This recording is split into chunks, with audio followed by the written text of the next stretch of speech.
James and Claire thought the cabin in the Montana wilderness would be their peaceful escape, but from the moment they stepped inside, something unseen began watching, waiting, and choosing which one of them would never leave. James and Claire had always loved the idea of escaping into nature, away from the hum of traffic and the constant pressure of their city lives.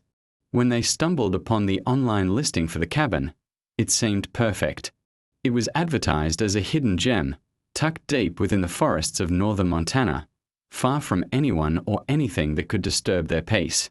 The photographs online showed a small wooden cabin surrounded by thick trees, its exterior worn but charming, smoke curling lazily from a chimney. The description promised seclusion and quiet, and that was exactly what the couple wanted. They didn't know the stories that hovered around the cabin like a dark cloud, stories that no one seemed willing to mention openly. The drive to the cabin took hours along winding roads, and as they ventured further into the forest, the air grew colder and the trees denser. It felt as though the world of civilization had been left behind. By the time they reached the small clearing where the cabin stood, the sun was dipping low behind the trees, casting long shadows that seemed to creep closer with every step. Despite the eeriness of the surroundings, James and Claire were thrilled.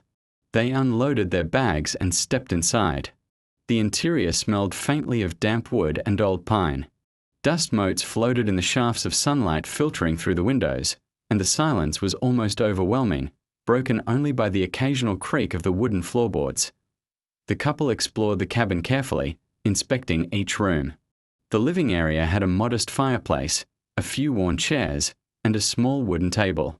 The kitchen was simple, with utensils neatly arranged, and a single lantern hung from a hook in the ceiling. The bedroom had 2 beds, and a thin, old rug covered part of the floor. Everything seemed ordinary, but there was a subtle weight in the air, a sensation that something unseen was observing them. James brushed it off as their imagination, but Claire felt it more keenly, a shiver crawling along her spine whenever she glanced at the corners of the rooms. As night fell, they lit a fire in the fireplace. The flames cast flickering shadows across the walls, making the cabin feel alive in a strange, unsettling way. They ate a simple meal and settled into the chairs, trying to relax. That's when James noticed the scratches on the wooden walls near the corner of the living room. They were faint but distinct, running vertically as though something had clawed at the surface. He called Claire over, but she shrugged them off, suggesting they might have been caused by animals, or perhaps previous visitors who had carelessly marked the walls. Despite her attempt to rationalize it, a knot of unease formed. In both of them, outside, the forest seemed to grow darker, almost pressing in on the cabin. Every rustle of leaves or snap of a twig made their hearts race. The wind picked up, moaning through the trees, sounding eerily like whispers. The isolation they had sought so eagerly now felt oppressive, the vast wilderness surrounding them suddenly menacing rather than serene.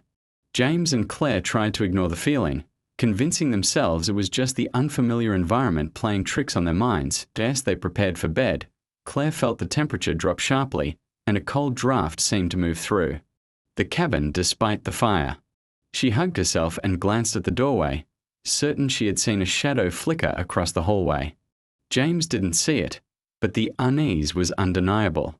They went to sleep, the sound of the wind in the trees lulling them into a restless slumber. Somewhere in the darkness, beyond the walls of the cabin, something waited. Silent, patient, and watching, the unseen presence had begun its observation. And James and Claire, seeking peace and isolation, had unwittingly stepped into a place where the past had left its marks, a place where death might be closer than they imagined. By morning, the fire had long burned out, and the air inside the cabin was damp and cold. James woke first, feeling the stiffness in his back from the uneven mattress. Claire was still asleep, her face half hidden under the blanket. For a moment, he stared at the ceiling, listening. There was nothing, no birdsong, no wind, no movement. The silence was so complete it felt unnatural. He got up and moved toward the kitchen, his footsteps sounding too loud in the empty space. Outside the window, the forest stood still, the trees unmoving despite the early breeze he expected. When Claire finally stirred, She mentioned a dream she had, one she could barely remember, but it left her uneasy. She described the sensation of someone standing at the foot of the bed all night, watching her. James joked about it, but even his smile felt forced. After a quick breakfast, they decided to explore the cabin more closely. It was then that Claire found the drawer in the living room table. It stuck slightly when she tried to pull it open, as though it hadn't been touched in years. Inside were old, curling photographs. The images were unsettling.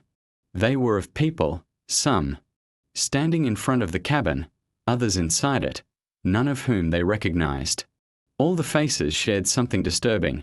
The eyes seemed unusually dark, flat, almost lifeless. In several of the photos, the people appeared blurred, as if they had moved just when the picture was taken, yet their expressions were unnervingly fixed. Some photos were torn across the middle, others had strange symbols drawn on the backs, shapes that looked like they had been scratched in haste. James flipped through them quickly, trying to dismiss them as some eccentric decoration left by the owner, but Claire couldn't shake the feeling they were important in a way that made her stomach tighten. She placed them back in the drawer, but her hands lingered, reluctant to close it as the day passed. A shift in the cabin's atmosphere became impossible to ignore. The light through the windows felt dimmer than before, as if the forest canopy had thickened overnight. James suggested a walk outside, hoping fresh air might break the tension. They didn't venture far, sticking to the small clearing. From there, the trees rose tall and close, forming a wall of green and shadow that seemed to breathe. Several times, Claire caught a movement in her peripheral vision, a flicker between the trees, but when she turned, there was nothing. That night, the strange noises began. At first, it was subtle, the sound of something tapping lightly against the wall. Then came the creak of footsteps from the floor above. They froze, exchanging looks. James reminded her the attic had been locked when they arrived, the key nowhere in sight. The sound stopped for a moment, then shifted to the hallway. Outside their room, faint but deliberate, Claire's pulse raced as she strained to hear. A whisper followed, so soft it might have been imagined, sliding through the air as though from the cracks in the walls. It carried no clear words, only a tone that seemed urgent, almost coaxing. James moved to the door, opening it to an empty hallway bathed in the weak orange glow of the dying firelight. They returned to the bed, but neither could sleep easily. Outside, the forest seemed alive with movement, though no sound of animals reached them. It was only shadows, slipping between the trees, always just far enough away to make them doubt what they saw. The quiet was suffocating, as though the cabin itself was holding its breath. In the stillness before dawn, Claire thought she heard the faint sound of breathing, not her own, not James's, coming from somewhere inside the room. She didn't move. She didn't even open her eyes. Whatever it was, she sensed it wasn't leaving. It was waiting. Claire awoke to an unsettling emptiness beside her. The bed was cold where James had been, the blanket tossed aside. At first, she thought he might have gone to make coffee or step outside for air, but the cabin was silent. The kitchen was empty, the chairs still pushed in, the lantern from the night before unlit. Her chest tightened as she called his name, her voice swallowed instantly by the thick air. She searched each room quickly, opening every door and checking corners she'd ignored the day before. The bathroom, the small storage room, even the locked attic door, they all gave nothing. Then she noticed the front door. It stood slightly ajar, the cold morning air seeping in. Outside, the ground was damp from dew, and across the patch of grass were muddy footprints.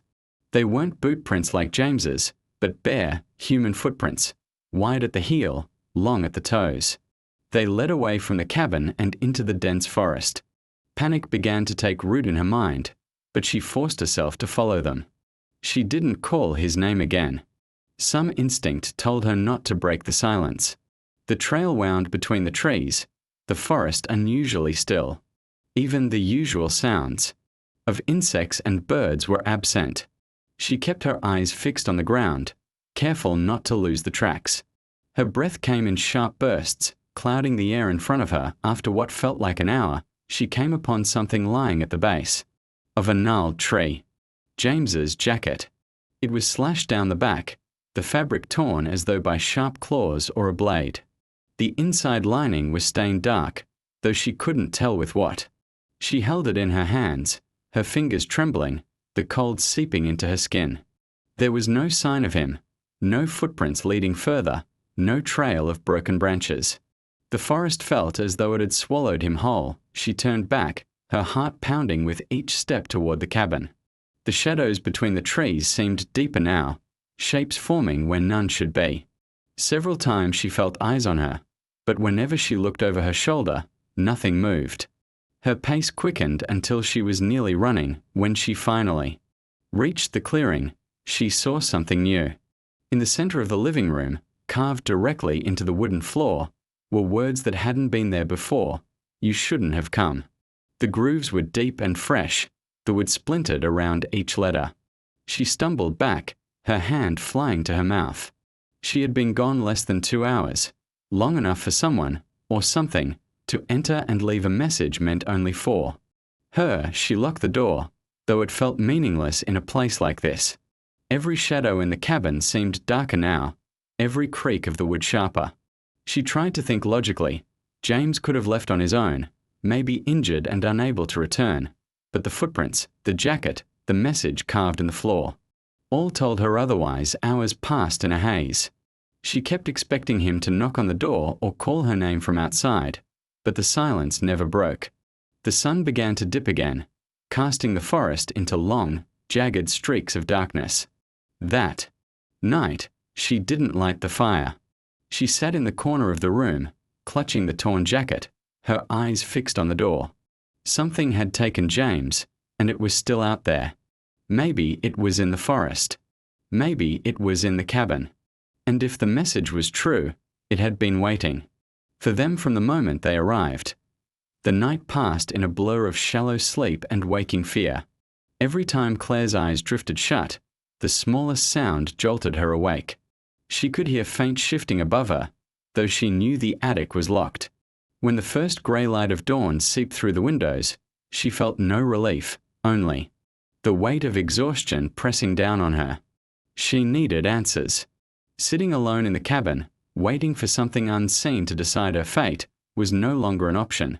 She began searching the place methodically, pulling open drawers, moving furniture, and checking every inch of the walls for anything unusual. Most of what she found was ordinary: dusty books, rusted tools, old plates stacked in the kitchen cupboard. But in the far corner of the bedroom, under the rug, her hand brushed against something that didn't feel like floorboards. Pulling the rug back, she revealed a square wooden hatch. Its edges were worn smooth from years of use, though no handle or latch was visible. After prying it open with the end of a fire poker, she found a narrow ladder leading down into darkness. The smell that drifted up was heavy, earthy, metallic, and sour all at once. She hesitated, but the same pull that had driven her to search overcame her fear. Climbing down, she entered a cramped room lit only by a small oil lamp on a crate. The walls were made of rough wood, and the floor was bare. Dirt. The space was filled with objects that made her stomach turn. Piles of clothing lay heaped in one corner, many of them stained and torn. A small table held stacks of yellowed newspapers, each detailing disappearances in the surrounding area. Couples, hikers, hunters, some missing for decades. Every clipping seemed to connect back to this forest. On a shelf above the table were several journals, each filled with cramped handwriting. The earliest entries were dated more than 50 years ago. She picked one up and flipped through its brittle pages. The writing was meticulous, almost obsessive, describing the arrival of visitors in detail, how they behaved, what they said, how long they lasted. The tone was disturbingly calm, as though the writer saw the events not as murders but as routine observations. One phrase repeated throughout the entries: "Fear ripens in silence." The later pages became more erratic, the handwriting jagged, with phrases scrawled over and over until the paper tore. The final entry read simply, "Still waiting." Claire's hands trembled as she set the journal down. Her mind struggled to grasp. The idea that someone had been watching and preying on people here for decades, perhaps even passing the role from one person to another. She thought of James, of the bare footprints leading into the forest, and felt the reality sink in. Whoever had taken him had been waiting for years, possibly living in or near the cabin the entire time. In the far corner of the room, she saw something that made her breath itch. On the wall hung a set of photographs, carefully pinned in a neat row. The most recent one was of her and James, taken from outside the cabin, the image grainy as if shot through glass. They had been watched from the moment they arrived. The walls felt as if they were closing in, the smell of the room pressing against her throat. She climbed the ladder quickly, closing the hatch and shoving the rug back into place. The cabin above felt no safer than the hidden room below, but now she understood. This wasn't just a place where bad things happened. It was a trap designed to keep its prey in place until the one hunting was ready. And she was the only one left to be caught. The sun dipped behind the dense tree line, and with it, the last traces of warmth drained from the air. Claire sat in the kitchen, her back against the wall, staring at the trapdoor she had covered hours earlier. She felt certain that if she left it exposed, something would come crawling out. The cabin was utterly still, yet the silence had weight, as though the forest and the walls themselves were holding their breath. She knew night would be her last chance to leave. Waiting until morning felt impossible. Whoever had taken James might still be nearby, or worse, might already be inside, watching her every move. She gathered her courage, stuffing a few essentials into her backpack, a flashlight, the jacket she had found in the forest, and one of the journals from the hidden room. The writings inside felt like a warning and, strangely, like proof that what was happening was real. As she stepped toward the door, the floor creaked loudly beneath her. She froze, listening. From somewhere deep in the cabin, a faint sound rose, steady, rhythmic, like slow breathing. It wasn't coming from outside. Her hand shook as she unlocked the door and slipped out into the clearing. The cold night air hit her lungs like ice. The forest stretched before her, dark and endless. She switched on her flashlight, its weak beam slicing only a few feet into the trees. She chose a direction opposite from where she had found the jacket earlier, hoping it would lead to a road or trail. The ground was uneven, roots catching at her boots, branches clawing at her face and arms. As she moved deeper into the forest, she became aware of another sound, a faint rustle, always behind her, no matter how quickly she turned. She increased her pace, but the rustling matched it, keeping just out of sight. Once, she caught a glimpse of movement, a shadow slipping between the trees, tall and thin, moving without a sound of its own. She didn't call for help. She knew instinctively that whatever was following her wasn't there to save her. Minutes, or maybe hours, passed, in a blur of panic and movement. Her flashlight flickered, threatening to die. She could feel the weight of the darkness pressing in, making every step more dangerous. Then, just ahead, she spotted something glinting faintly in the moonlight, a narrow strip of rusted metal, embedded in the ground. It was the edge of a trapdoor, almost identical to the one in the cabin. The sight stopped her cold.